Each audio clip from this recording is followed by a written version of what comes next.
Hi అండి. Mister హ్యారిగంట్ husband part 30. చేతులు పెట్టి వెనక్కి నెట్టడానికి ప్రయత్నించింది మన ఆరు. కానీ అర్జున్ బలానికి ఆమె శక్తి సరిపోలేదు. కొద్దిసేపటి తర్వాత ఆమె కూడా మెల్లగా తనకు స్పందించడం మొదలుపెట్టింది. ఎలాంటి అంతరాయం లేకుండా సాగిన ఆ దీర్ఘ ముద్దు తర్వాత అర్జున్ నెమ్మదిగా ఆమె నుంచి వెనక్కి జరిపాడు. ఇక అతని ప్రేమలో బంధించబడిన ఆమె పెదవులు ఎర్రగా మారాయి. అతను ముఖం వైపుకు ఒకసారి చూసి సిగ్గుతో తలదించుకుంది.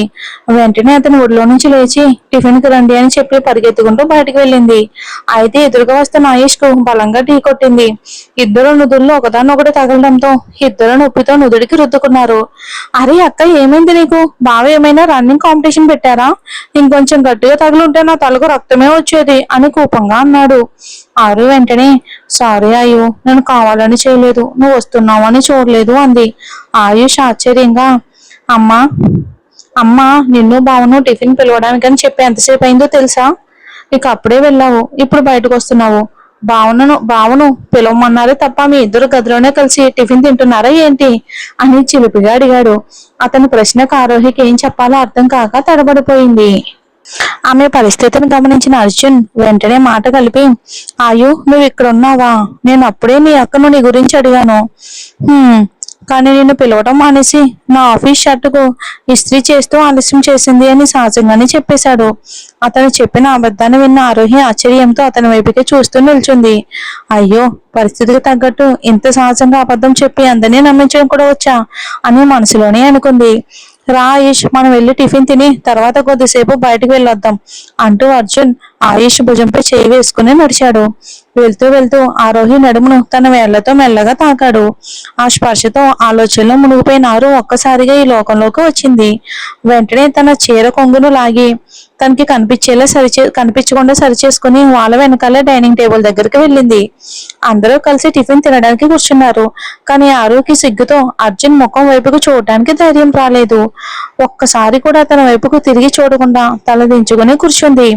తమ కూతుర్ని ఒక్కరోజు కూడా వదిలి ఉండలేక వెతుక్కుంటూ వచ్చిన తమ అల్లుని చూసి రాధా మోహన్ల మనసులో ఆనందంతో ఇక అర్జున్ పై మరింత గౌరవం పెరిగింది. అర్జున్ తనతో ప్రవర్తించిన తీరు గుర్తొచ్చి ఆరోహి ముఖం సిగ్గుతో మరింత ఎర్రబడింది. అతని ముఖం వైపుకు చూడడానికి ఆమెకు సంకోచంగా అనిపించింది. అతనికి టిఫిన్ వడ్డించడానికి దగ్గరకు వచ్చినప్పుడు ఆమె చేతులు వణుకుతున్నాయని గమనించిన అర్జున్ పెదవులపై చిరునవ్వు మెరిసింది.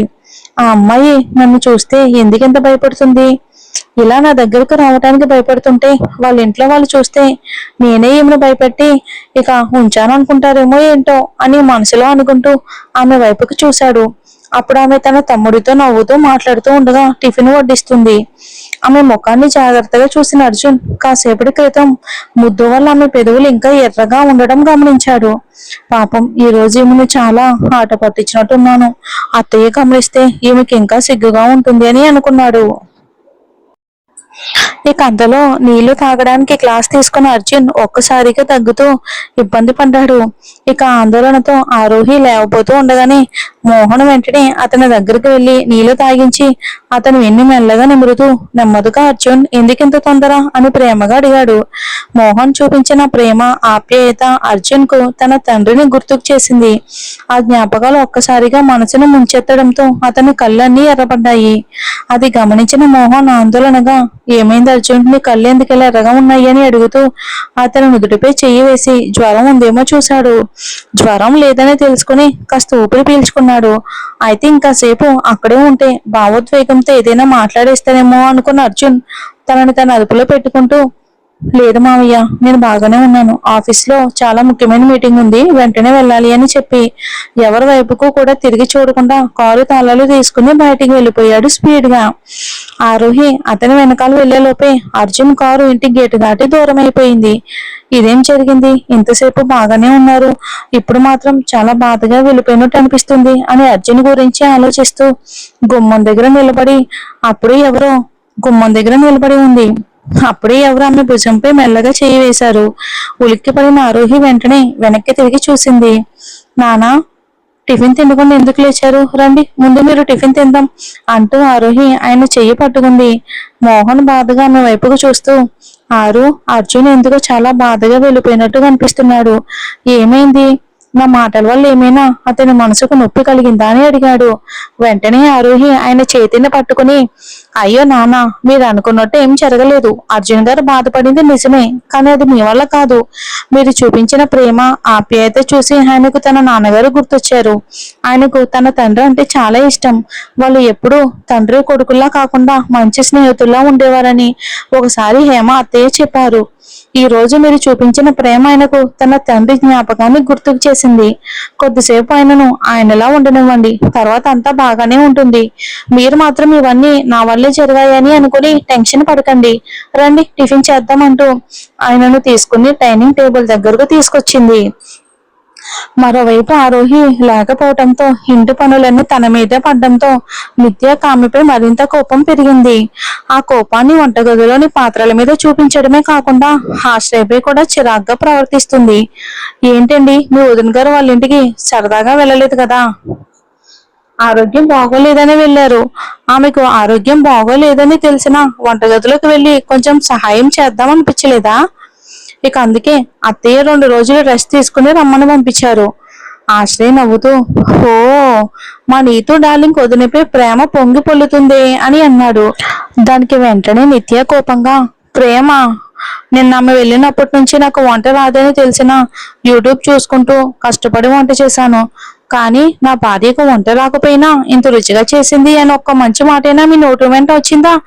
కానీ దానికి చిన్న జలుబు వచ్చినా ఇంట్లో అందరికీ అదే బెంగ, అదే ఆలోచన అంటూ విసుక్కుంది. నీతో డార్లింగ్, రుచిగా వంట చేసావా?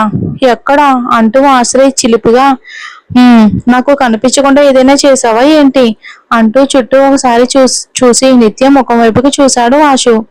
వెంటనే నిత్య కోపంగా, ఆశు, ఎందుకలా చూస్తున్నారు? ఇప్పుడు మీ ప్లేట్లో ఉన్నది కనిపించడం లేదా అని అడిగింది.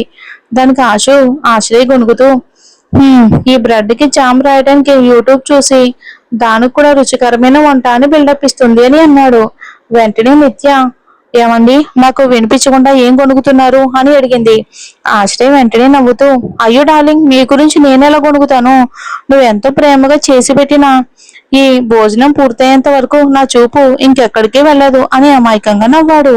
కానీ ఆ బ్రెడ్ జాము తినడం అతనికి ఏమాత్రం ఇష్టం లేకపోయినా ప్లేట్లో వదిలేలేక ఎలాగో కష్టపడి ముగించాడు. వెంటనే నిత్య, ఆశు, అయితే ఈ రాత్రి కూడా ఇదే చేసి పెట్టనా అని అడగగానే ఆమె మాట పూర్తవక ముందే ఆశ్రయ్ గబగబా, అయ్యో నీతు డార్లింగ్, ఈ రోజు నేను ఇంటికి చాలా లేటుగా వస్తాను. నీకెందుకు అంత కష్టం? నువ్వు నీకు నచ్చింది తిని పడుకో అంటూ ఊపిరి పీల్చుకున్నాడు. నిత్య వెంటనే తన చేతులు చూపిస్తూ, చూడండి, నిన్నటి నుంచి ఇల్లు మొత్తం క్లీన్ చేసి వంట చేసి పాత్రలు కడిగి నా చేతులు ఎలా అయిపోయాయో. అందుకే నేను ఏదైనా ఆర్డర్ చేసుకుని తిందాం అనుకుంటున్నాను అని అంది. ఆమె మాటలు విని ఆశ్రయ మనసులో, మాకేమో కుక్కలకు పెట్టినట్టు బ్రెడ్ కి జామ్ రాసి పెట్టింది, తనకైతే బయట నుంచి ఆర్డర్ చేసుకుని తింటుందంట. చేసింది బ్రెడ్ జాము మాత్రమే, దాన్ని కూడా పాత్రలు కడిగి చేతులు నొప్పిగా ఉన్నాయంట. పాపం వదిన మాత్రం ఎంత టేస్టీగా వంట చేసి ఇంటి పనులన్నీ చేసినా ఒక్కరోజు కూడా ఇలా చెప్పుకోలేదు అని అనుకుంటూ కూర్చున్నాడు. అంతలో నిత్య పిలవడంతో ఒక్కసారిగా తేరుకుని, సరే సరే డార్లింగ్, నీకు నచ్చింది తిను అని ఆమెకు చెప్పి ఆఫీస్కి వెళ్ళాడు ఆశు. మరోవైపు బాధగా వెళ్ళిపోయిన తన భర్త గురించి ఆలోచిస్తూ ఆరు మనసు అతని కోసం తల్లడిల్లుతుంది. ఆయన భోజనం చేశారా, లేక ఇంకా బాధతో భోజనం కూడా చేయకుండా పనిలో మునిగిపోయారా అనే ఆలోచనతో గదంతా అటు ఇటు తిరుగుతుంది. ఇప్పుడే వెళ్ళి ఆయనను పరచాలి అనిపించింది. వెంటనే మొబైల్ తీసుకుని ఆయనకు ఫోన్ చేసి భోజనం చేశారా అని అడగాలని నెంబర్ డైల్ చేసింది. కానీ రింగ్ వెళ్ళక ముందే కాల్ కట్ చేసి మంచంపై కూర్చుంది. వద్దు, ముందే ఆయన బాధగా ఉన్నారు, ఇప్పుడు నేను ఫోన్ చేస్తే ఇంకా కోప్పడతారు అని అనుకుంది. అంతలో ఒక్కసారిగా ఏదో గుర్తొచ్చినట్టుగా ఆశ్రయ్కి ఫోన్ చేసింది. మీటింగ్ జరుగుతున్న సమయంలో తన వదిన నెంబర్ కనిపించగానే ఆశ్రయ్ అర్జున్ కి చెప్పి ఫోన్ తీసుకుని బయటకు వచ్చాడు. కాల్ లిఫ్ట్ చేసి, చెప్పండి వదిన, ఏమైనా విషయం ఉందా అని అడిగాడు. ఆరోహి మెల్లగా, అది ఆశ్రయ్ గారు, మీ అన్నయ్య భోజనం చేశారా అని అడిగింది. ఇంకా లేదు వదిన, అన్నయ్య ఇప్పుడు చాలా ముఖ్యమైన మీటింగ్ లో ఉన్నారు, అది అయిపోయాక భోజనానికి వెళ్తారు. ఎందుకు వదినా, ఏమైనా జరిగిందా అని అడిగాడు. వెంటనే ఆరోహి, అలా ఏమీ లేదు ఆశ్రయ్ గారు, ఆయన ఉదయం కూడా సరిగ్గా టిఫిన్ తినకుండా తొందరగా వెళ్ళిపోయారు కదా, అందుకని అడిగాను అంటూ ఏదో చెప్పి అసలు విషయాన్ని చెప్పకుండా దాచేసింది. అవునా వదినా, మీరేమీ టెన్షన్ పడొద్దు, మీటింగ్ అయిపోయిన వెంటనే నేను అన్నయ్యను భోజనానికి తీసుకెళ్తాను. సరే వదినా, నాకు మీటింగ్ ఉంది, లేట్ అయితే మీ భర్త గారు నా మీద కళ్ళతోనే మంటలు పెట్టేస్తారు, తర్వాత మీకు ఫోన్ చేస్తాను అని నవ్వుతూ కాల్ కట్ చేసి మీటింగ్ రూమ్ లోకి పరిగెత్తాడు. ఆశ్రయ్ అలా చెప్పిన ఆరోహి మనసులో మాత్రం ఏదో తెలియని ఆందోళన అలాగే మిగిలిపోయింది. మరోవైపు మీటింగ్ ముగించుకుని తన క్యాబిన్ లోకి వచ్చిన అర్జున్ కోటు విప్పి సోఫాలో కూర్చుని వెనక్కి ఆనుకుని కళ్ళు మూసుకుంటున్నాడు. వెంటనే రాత్రి ఆరోహితో గడిపిన క్షణాలు ఒక్కొక్కటి గుర్తుకు వచ్చాయి. ఆమె అమాయకమైన ముఖం, తనను చూడగానే భయంతో వేగంగా కొట్టుకుని ఆమె కనురెప్పలు అన్ని గుర్తొచ్చి ఎంత అలసటగా ఉన్న అతని పెదవులపై చిరునవ్వు మెరిసింది. ఇక అంతలో తలుపు ఒక్కసారిగా తెరిచి ఆశ్రయ్ లోపలికి రావటంతో అర్జున్ ఒక్కసారిగా కళ్ళు తెరిచి, ఆశు, ఇదేంటి మంచి పిల్లాళ్ళ తలుపు తట్టి రావడం తెలియదా? సరే, మీటింగ్ జరుగుతూ ఉండగా అంత తొందరగా ఫోన్ తీసుకుని అసలు బయటికి ఎందుకు వెళ్ళావు అని అడిగి మళ్ళీ కళ్ళు మూసుకున్నాడు అర్జున్. దానికి ఆశ్రయ్ వెంటనే, అన్నా, వదిన ఫోన్ చేశారు అని చెప్పగానే అర్జున్ వెంటనే అతని మాట అడ్డుకుని కళ్ళు తెరిచి, ఏంటి, మీ వదిన నీకు ఫోన్ చేసిందా అని అడిగాడు. ఒక్కసారి కూడా తనకు ఫోన్ చేయని తన భార్యపై అతనికి చిన్న అలక మొదలయ్యింది. ఆశ్రయ్ నవ్వుతూ, అన్నా, వదిన ఏమన్నారో తెలుసా? నువ్వు ఉదయం సరిగ్గా టిఫిన్ తినకుండా ఆఫీస్కి వచ్చావని, తొందరగా భోజనం చేయమని చెప్పమన్నారు అని అన్నాడు. అర్జున్ వెంటనే మొహం చిట్లిస్తూ, ఏంటి, మీ వదినకు నా ఫోన్ నెంబర్ తెలియదా? నన్నే నేరుగా ఫోన్ చేసి అడగకుండా నీకు చెప్పిందా అని అలిగినట్టు అన్నాడు అర్జున్. దానికి ఆశ్రయ్ నవ్వుతూ, అన్నా, నీ ఫోన్ ఇక్కడే క్యాబిన్ లో వదిలేసి వెళ్ళావు, ఆమె నీకు ఫోన్ చేయలేదని కోప్పడితే ఎలా? సరే, నేను ఇక్కడికే భోజనం తెప్పిస్తాను, నువ్వు వెళ్ళి ఫ్రెష్ అయ్యిరా అని అన్నాడు. ఇక ఆ మాటలకు అర్జున్ చిరునవ్వు నవ్వి లేచి ఫ్రెష్ అవ్వడానికి వెళ్ళిపోయాడు. ఇంకా ఫ్రెష్ అయ్యి బయటకు వచ్చేసరికి ఆశ్రయ్ అప్పటికే భోజనం తెప్పించి సిద్ధం చేశాడు. అర్జున్ ఒక్క ముద్ద నీటిలో పెట్టుకోగానే ఆ వంట ఎవరు చేశారో వెంటనే అర్థమైంది. వెంటనే తలెత్తి ఆశ్రయ్ వైపుకి చూశాడు. ఉదయం కుక్కలకి పెట్టినట్టున్న బ్రెడ్ జాము కష్టపడి తిని వచ్చిన ఆశ్రయ్కు తన వదిన పంపించిన రుచికరమైన భోజనం కనిపించగానే కడుపులో ఆకలి మరింత పెరిగినట్టు వేగంగా తింటూ ఉండగా అన్నయ్య చూపు తనపై పడగానే దగ్గు మొదలయ్యింది. అర్జున్ వెంటనే అతనికి నీళ్ళిచ్చి వీపు తట్టాడు. కొద్దిసేపటికి సర్దుకున్న ఆశ్రయ్, అన్నా, వదిన ఫోన్ చేసినప్పుడే నేనే వాళ్ళకు భోజనం పంపమని చెప్పి డ్రైవర్ను పంపించాను. అదే అన్నా, నేను వదిన వెళ్ళినప్పటి నుంచి ఈ నిత్య రోజు బ్రెడ్ జాము పెట్టి పెట్టి తినిపిస్తుంది.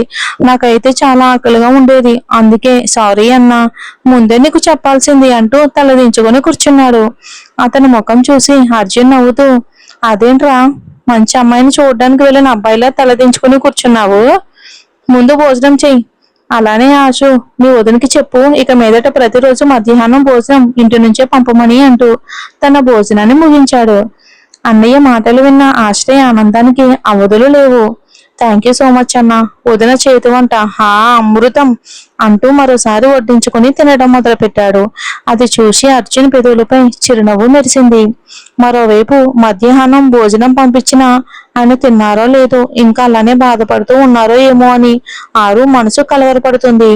ఆశ్రయ్ ఫోన్ చేస్తానన్నా ఇంకా చేయకపోవటంతో రాధ బలవంతం చేయటంతో కొద్దిగా మాత్రమే భోజనం చేసింది. కానీ ఆమె మనసంతా తన భర్త దగ్గరే ఉంది. ఆఫీస్ అయిపోయాక ఆయన ఇక్కడికి వస్తారా లేక నేరుగా ఇంటికి వెళ్తారా అనే ఆలోచనతో ఆత్రంగా కూర్చుంది. చివరికి ధైర్యం చేసి మొదటిసారి తన భర్తకు ఫోన్ చేసింది. ఒక్క రింగుకే అర్జున్ ఫోన్ ఎత్తి హలో అన్నాడు. అతని గొంతు వినగానే ఆరుకి మాటే రాలేదు. ఫోన్ చెవికి పెట్టుకుని అలాగే నిశ్శబ్దంగా ఉమ్ము మింగుతూ కూర్చుంది. అర్జున్ మాత్రం ఏదో ఫైల్ చూస్తూ ఫోన్ ఎత్తాడు కాబట్టి తన ముద్దుల భార్య ఫోన్ చేసిందని మొదట గుర్తించలేదు. హలో అని ఎన్నిసార్లన్నా అటు నుంచి సమాధానం రాకపోవటంతో కాల్ కట్ చేయబోయాడు. అప్పుడే స్క్రీన్ పై ఉన్న నెంబర్ చూసి ఒక్కసారిగా ఆశ్చర్యపోయాడు. నిజంగానే నా ముద్దుల భార్య నాకు ఫోన్ చేసిందా అని కళ్ళు రుద్దుకుని మరోసారి స్క్రీన్ వైపుకు చూసేసరికి అది నిజంగానే తన భార్య చేసిన కాల్ అని అర్థమైంది. ఆమె ఫోన్ చేసి కూడా మాట్లాడకుండా నిశ్శబ్దంగా ఉండటంతో, అర్జున్ ఇప్పుడు మాట్లాడతావా లేక ఫోన్ పట్టుకుని అలాగే నిద్రపోతున్నావా? ఇప్పుడు నేను ఫోన్ పెట్టేస్తున్నాను, నాకు చెయ్యాల్సిన పనులు చాలా ఉన్నాయి అంటూ అన్నాడు. అతను అంత మాట్లాడినా అటు నుంచి సమాధానం రాకపోవడంతో కొంచెం కోపంగా మాట్లాడ్డాడు. తన మీద కోపంతో నిజంగానే ఫోన్ పెట్టేస్తాడేమోనని భయపడి నారు ధైర్యం చేసి మెల్లగా ఆఫీస్ నుంచి ఇక్కడికి రండి అని అంది. ఆమె మాటలు విన్న అర్జున్ మనసులో, ఓ నన్ను చాలా మిస్ అవుతున్నట్టుంది, సరే ఇంకొంచెం మాట పట్టిద్దాం అనుకుని, లేదు నాకు ఇంట్లో కొంచెం పని ఉంది, ఈ రోజు నేను నేరుగా ఇంటికే వెళ్తాను అని అన్నాడు. అతని మాటలు విన్న వెంటనే ఆరోహి కళ్ళల్లో నీళ్లు నిండిపోయాయి. ఒక్క మాట కూడా మాట్లాడకుండా కాల్ కట్ చేసి మంచంపై బోర్లా పడుకుంది. ఆమె కళ్ళ నుంచి మౌనంగా కన్నీళ్లు జారిపోతున్నాయి. మరి చూద్దాం ఏం జరుగుతుందో.